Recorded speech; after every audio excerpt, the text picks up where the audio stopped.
Hello everyone, my name is Swamya Kapil and I am your sociology expert. Welcome to your sociology class.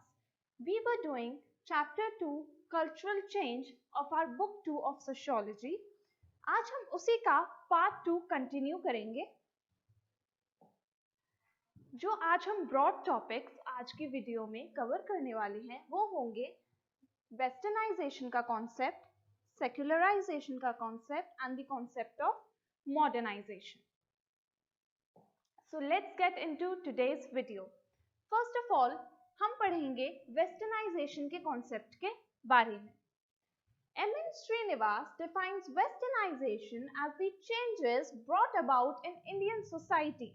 यानी कि जो M.N. Srinivas हैं, जो कि sociologist हैं, उन्होंने westernization की एक definition दी है, जिस डेफिनेशन में वो ये कहना चाह रहे हैं कि वेस्टर्नाइजेशन एक ऐसा प्रोसेस है जो कि चेंजेस को बताता है जो हमारी इंडियन सोसाइटी में आए और हमारी इंडियन सोसाइटी के कल्चर में आए as a result of 150 years of British rule. जो ब्रिटिशर्स ने हमारे इंडिया को 150 इयर्स तक रूल किया. अब इतने साल उन्होंने हमारे इंडिया को रूल किया तो जाहिर सी बात है कि जो उनकी प्रैक्टिसेस होंगी, जो उनका कल्चर होगा, वो थोड़ा बहुत हमारे कल्चर के साथ मिक्स होना शुरू हो गया.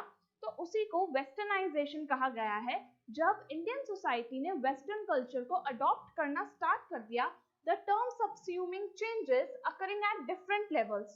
तो अलग अलग लेवल्स पे चेंजेस आए, जैसे कि technology, institutions, ideology and values. यानी कि हमारे इंडियन सोसाइटी की टेक्नोलॉजी बहुत ज़्यादा वेस्टर्नाइज होने लगी. हमारे जो इंस्टीट्यूशन थे, जैसे कि institution of caste, institution of marriage, institution of family, ये सारे इंस्टीट्यूशंस पे भी चेंजेस आने लगे और हमारी जो आइडियोलॉजी थी और वैल्यूज थे वो भी बहुत ज़्यादा वेस्टर्नाइज होने लगी.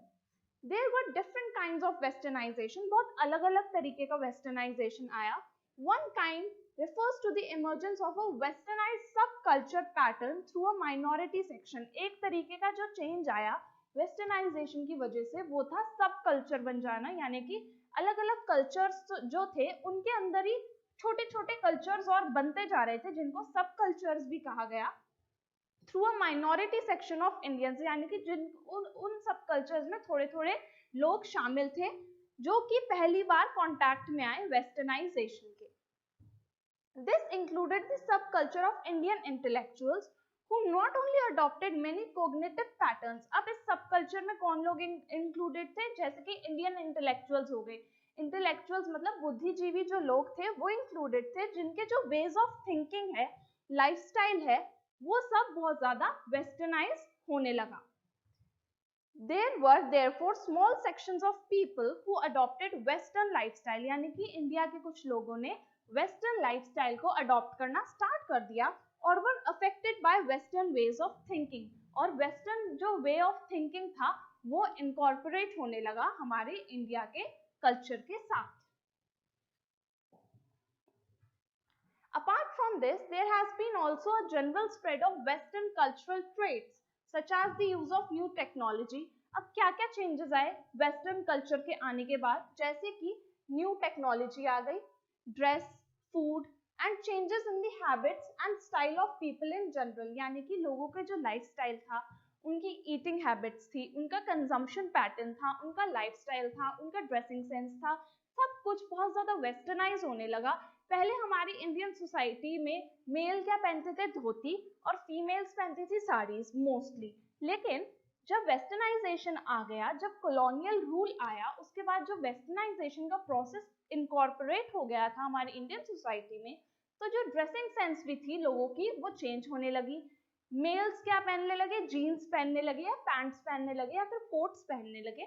और फीमेल्स क्या पहनने लगी? फीमेल्स की भी जो ड्रेसिंग एक्सेसरीज थी वो बहुत ज़्यादा चेंज होने लगी. वो भी जीन्स पहनने लगी. कुछ जो इंटेलेक्चुअल फीमेल्स थी, इंटेलेक्चुअल इंडियन फीमेल्स थी, वो साड़ीज पहनने लगी. मॉडर्न स्टाइल की साड़ीज भी पहनना शुरू कर दिया था उन्होंने.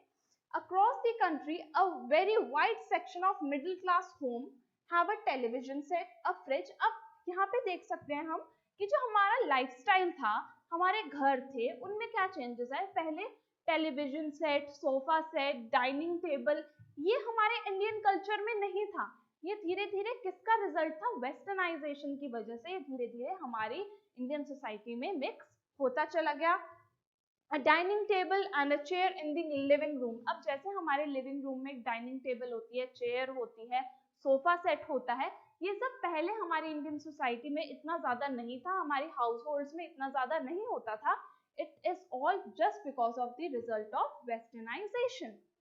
Srinivas suggested that while lower caste sought to be Sanskritized, upper caste sought to be westernized. ये बहुत ज्यादा important है. श्रीनिवास का कहना है कि जैसे जो लोअर कास्ट थे वो तो संस्कृताइजेशन फॉलो करके संस्कृताइज हो रहे थे, अपर कास्ट को इमिटेट कर रहे थे, लेकिन जो ऑलरेडी अपर कास्ट थी वो किसको इमिटेट कर रही थी? वो ब्रिटिशर्स को इमिटेट कर रहे थे और वेस्टर्न कल्चर को इमिटेट कर रहे थे. अब हम बात करेंगे मॉडर्नाइजेशन के कॉन्सेप्ट के बारे में कि मॉडर्नाइजेशन किसे कहते हैं. The term modernization has a long history, यानी कि ये जो एक टर्म है modernization, ये एक बहुत पुरानी टर्म है. From 19th century and more, so the 20th century, the term began to be associated with positive and desirable values. यानी कि 19th और 20th century में modernization उन values को कहा गया जो कि हमारी सोसाइटी के लिए जरूरी थी. ऐसी values को modernization या फिर modernized values कहा गया. In the early years, modernization referred to improvement in technology, production process. यानी कि जो early years थे उसके बाद जो modernization थी उसकी definition थोड़ी सी change होने लगी. Modernization फिर refer किया जाने लगा technology में advancement को, production में advancement को modernization कहा जाने लगा. How do you behave, what you think is no longer decided by a family. धीरे धीरे modernization किसे कहा जाने लगा कि जब हमारी सोसाइटी चेंज होने लगी, हम कैसे बिहेव करते हैं, क्या हमारा लाइफस्टाइल है, अब फैमिली का उस पर कोई फर्क नहीं पड़ता था. जैसे हम पहले देखते थे कि हमारी फैमिली से ही हमारी पहचान होती थी, लेकिन अब इंडिविजुअल आइडेंटिटी पे ज्यादा ध्यान दिया जाने लगा. What job you wish to do is decided not by the job of your parent. अब क्या होने लगा कि जरूरी नहीं था कि एक जो पर्सन है वो अपनी फैमिली का ऑक्यूपेशन ही फॉलो करे, वो उससे हट के कोई न्यू ऑक्यूपेशन भी फॉलो कर सकता था. यानी कि जो कास्ट के जो रिजिड पैटर्न्स थे वो अब बहुत ज्यादा लूज होने लगे थे मॉडर्नाइजेशन के आने के बाद. But by what you wish to do, यानी कि जरूरी नहीं है कि जो आपके पेरेंट्स करते थे आप वही ऑक्यूपेशन को फॉलो करो, बल्कि अब लोग अपनी चॉइस के ऑक्यूपेशंस भी फॉलो करने लगे थे. Work gets based on choice not birth, यानी कि अब वर्क चॉइस बेसिस पर होता था, ना कि बाय birth decide होता था. on whom you are dependent on what you achieve, not by who you are. यानी कि अब achieved status को ज्यादा वैल्यू दी जाने लगी as compared to ascribed status. A scientific attitude gains ground, rational approach matters. यानी कि यहाँ ये कहने की कोशिश करी जा रही है कि जैसे जैसे मॉडर्नाइजेशन आया, लोगों की एक साइंटिफिक अप्रोच हो गई, एक रैशनल अप्रोच हो गई, लोग लॉजिकली सोचने लगे, साइंटिफिकली सोचने लगे, रीजन आउट करने लगे, लोगों का जो एक आउटलुक था वो बहुत ज्यादा चेंज होने लगा. With the advent of progress and the influence of modernization, जैसे जैसे सोसाइटी में प्रोग्रेस हो रही थी, मॉडर्नाइजेशन बढ़ता जा रहा था, attitudes have changed to religion and to celebration of many festivals. लोगों के रिलीजन में भी चेंज आया.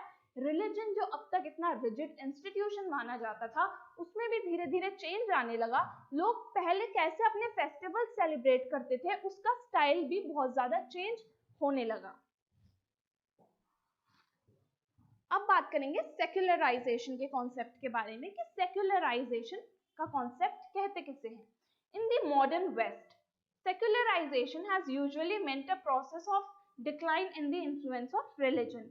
अगर हम वेस्टर्न कंट्रीज की बात करें तो सेक्युलराइजेशन उनके हिसाब से क्या है, जब रिलीजन का जो एक रिजिड फैक्टर है उसका इफेक्ट है वो धीरे धीरे सोसाइटी में कम होने लगे, उसको हम सेक्युलराइजेशन कहते हैं. जब उसका इन्फ्लुएंस जो है रिलीजन का वो धीरे धीरे डिक्लाइन होने लगे तो उसको क्या कहा जाता है, उसको कहा जाता है secularisation. It has been an assumption of all theorists of modernization that modern societies become increasingly secular. जितने भी ऐसे सोशियोलॉजिस्ट हैं या जो थ्योरिस्ट्स हैं जो कि सेक्युलराइजेशन को स्टडी करते हैं वो ये कहते हैं, उनकी एक सिमिलर सी ऑब्जर्वेशन है वो ये है कि जैसे जैसे लोग मॉडर्न होते हैं वो धीरे धीरे खुद ब खुद सेकुलर भी होने लगते हैं। सेकुलर का मतलब है कि यानी कि वो सब रिलीजन्स को इक्वल मानने लगते हैं। उनका जो रिजिड नोशन था कि अपने ही रिलीजन को टॉप मानना है वो धीरे धीरे कम होने लगता है और वो सारे रिलीजन्स को इक्वल प्लेस अकॉर्ड करने लगते हैं। Indicators of secularization have referred to levels of involvement with religious organizations such as rates of church attendance, the social and material influence of religious organizations and the degree to which people hold religious belief। यानी कि secularisation के कुछ indicators हैं, जैसे कि लोग कहाँ जाते हैं, कौन से चर्च में जाते हैं या फिर कौन से मंदिर में वो जाते हैं, कौन से टेम्पल में जाते हैं, कितना उनका रिलीजन पे इन्फ्लुएंस हो रहा है मटीरियलिस्टिक चीजों का। मटीरियलिस्टिक चीजें मतलब जो सोसाइटी में मटीरियलिस्टिक थिंग्स अवेलेबल है in the form of cash, luxury, इन सब चीजों का कितना इन्फ्लुएंस हो रहा है रिलीजियस ऑर्गेनाइजेशन पे और कितनी डिग्री में इन सब चीजों का रिलीजन पे इन्फ्लुएंस हो रहा है, ये भी स्टडी किया जाता है सेकुलराइजेशन के प्रोसेस के under. However, even in the past, a view that assumed that modern ways would necessarily lead to decline in religious ways has not been entirely true। यानी कि एक बहुत इंपॉर्टेंट बात यहाँ पे कहने की कोशिश करी जा रही है वो ये है कि ऐसा माना जाता था कि जैसे जैसे वेस्टर्नाइजेशन या मॉडर्नाइजेशन आएगा सेकुलराइजेशन कम होता चला जाएगा, लोगों का जो फेथ है, जो एक बिलीफ है अपने रिलीजन पे वो कम होता चला जाएगा। पर ऐसा कुछ भी नहीं हुआ, लोगों का जो फेथ था अपने रिलीजन पे वो वैसा का वैसा ही रहा। लोगों की रिलीजियस बिलीफ्स को मॉडर्नाइजेशन बिल्कुल भी अफेक्ट नहीं कर पाया। Rituals have also secular dimension as distinct from secular goals। Rituals यानी कि जो हमारे रीति रिवाज होते हैं वो भी बहुत ज्यादा सेकुलरिज्म पे बेस्ड होते हैं। They provide men and women with occasions for socializing। अब जो हमारे रिचुअल्स होते हैं या फिर जो हमारे फेस्टिवल्स होते हैं वो एक तरीके से अपॉर्चुनिटी की तरह होते हैं अपने पीयर ग्रुप या किन ग्रुप से मिलने का और सोशलाइज करने का with their peers and superiors and for showing off family's wealth। और इसमें जो फैमिली मेंबर्स हैं उनको एक अपॉर्चुनिटी मिलती है कि वो अपनी फैमिली की वेल्थ को शो ऑफ कर सके, जैसे कि क्लोथिंग हो गया या फिर ज्वेलरी की फॉर्म में। कंक्लूजन, इस चैप्टर में हमने क्या क्या पढ़ा कि हमने पढ़ा कि कितने अलग अलग तरीके के सोशल चेंज सोसाइटी में आए, जैसे कि संस्कृताइजेशन, मॉडर्नाइजेशन, वेस्टर्नाइजेशन। तो इन सभी सोशल चेंजेस के बारे में जो सोसाइटी में आए, जो इंडियन सोसाइटी में आए, वो हमने पढ़े।